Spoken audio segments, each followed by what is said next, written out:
Hello everyone, welcome to my channel. Hope you're doing well today. Hope you're doing well. I wanted to talk about that close call incident that the king had. Oh my goodness, someone came very close to hitting the king and his wife with an egg. That is crazy to me. Like the audacity. And do we know why he did that? Why he did this? Because of something about slaves being built on the country being built on the back of slaves. Some reason, I'm not even sure if that's really the reason, but you've got crazy people out there that are going to do something that extreme. And it ruined it for everyone that was there to see the king, because he was out there greeting, shaking hands with everybody. And then after that incident, they had to leave. This is like, that this is not safe.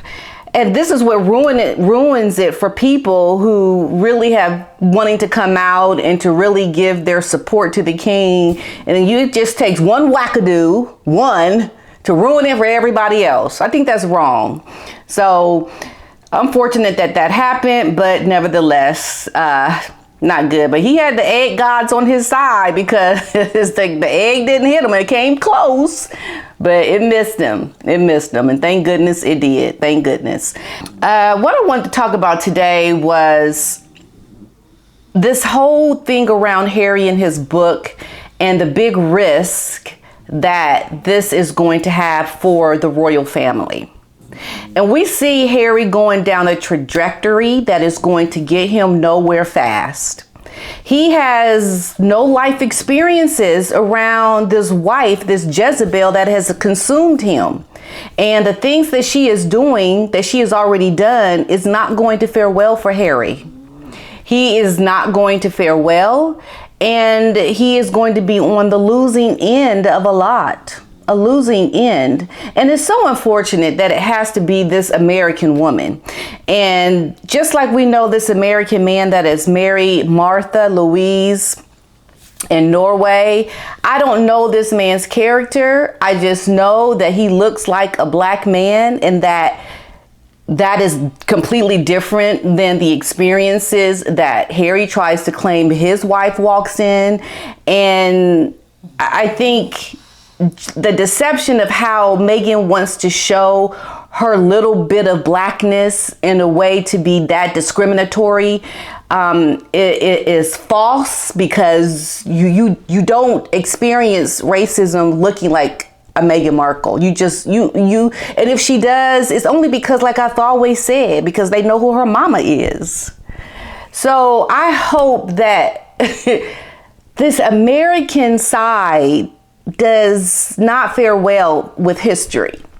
We know that, well, I'm not going to say it doesn't fare well with history, but it just seems to be one of those reasons that some people have to say, well, it's not good because they're American, or whatever the reason might be. And yet I don't know how most people see it with King Edward and his woman back in the day, and her being a twice divorced American. But I just feel so, it's like, why does she have to be American? Why just setting the example so poorly for those that want to use it as a reason to not be a good thing. And that's unfortunate, because she needs to step up. I've always said she needs to step up and play her cards right, because of who and what she is representing. And just yet again, I see Harry in this whole book as not being a good thing. So I wanted to look at this article that came out about it and just kind of talk about it, because I think it can bring some insight. So they're saying that there's a very real risk that Harry's much anticipated memoir, it could lead to serious backlash. Commentators are saying about the claims that Meghan Markle is making. So royal experts are saying that Harry's book Spare is well, some royal experts are saying that it could give a sympathetic overview of his life, and thoughts that it could cause irrevocable damage to the firm's reputation. Yes, I believe that it could cause damage. It has caused damage, and it will continue to cause damage, because the whole fact that there is a book is damaging. Why is there even a book? Considering your luxury of life, your access to privilege, your access to opportunity is so beyond compare. Why are you even doing this? Unless you are just a spoiled, rotten brat. Let's keep it real. You're just spoiled. You don't have a sense of your opportunity to understand that if anybody should not be writing a book, you're a poster child for that. You're a poster child for somebody who should not be writing a book. Because you are in such a unique position that it baffles the mind that you would even think you would have something to write about to try to create some kind of controversy around the things that you just didn't like. It's almost as if, look at what you were born into. You don't have a reason to complain about nothing. We know his memoir is due to come out in January of next year, and they're describing this book as raw, unflinching honesty. No, it ain't. It ain't gonna be honest, and people gonna be flinching all day long when they read it. They're just gonna be flinching. They're just like, oh my goodness, what's he getting ready to say now? Like, what he getting ready to say now?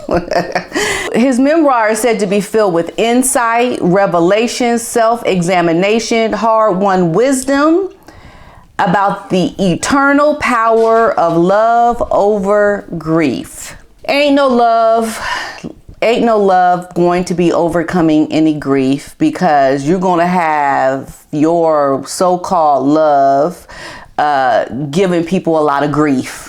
There ain't going to be no grief to overcome, because it's going to be all about grief. Grief this, grief that. And he knows he's going to get blowback. He knows he's going to get a lot of people saying that he should not have written certain things. And I think he's prepared to do that. He is definitely prepared to have this controversy be a part of the narrative for him moving forward. I think he and his wife are ready to just take the backlash and try to keep it moving, try to ignore a lot of it, but to build their brand on top of the things that he's going to say, and try to stick by. And I also enjoyed this lovely moment when Kate gave her poppy to a child that she was speaking to. I thought it was so adorable.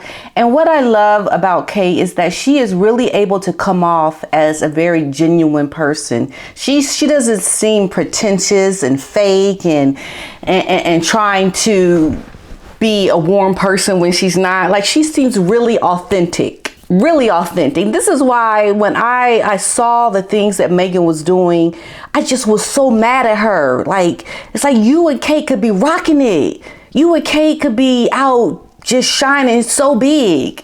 But because Meghan wanted to be number one, and she couldn't handle being close to number one, she had to be number one.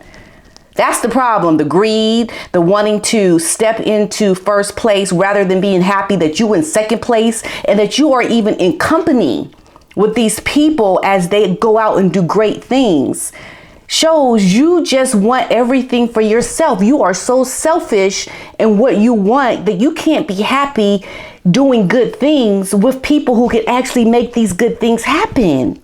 That's what I don't understand, is how can you be so self-absorbed to not show appreciation for what you do have? And the whole idea around Harry writing this book and complaining about anything in his life, or even having a book called Spare, I'd be up there saying, shoot, I'm glad I'm the spare.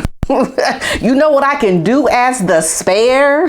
I got access to this. I can go do this. I can help these people. I can live a comfortable life. It's like it's good all day long as the spare, as far as I'm concerned.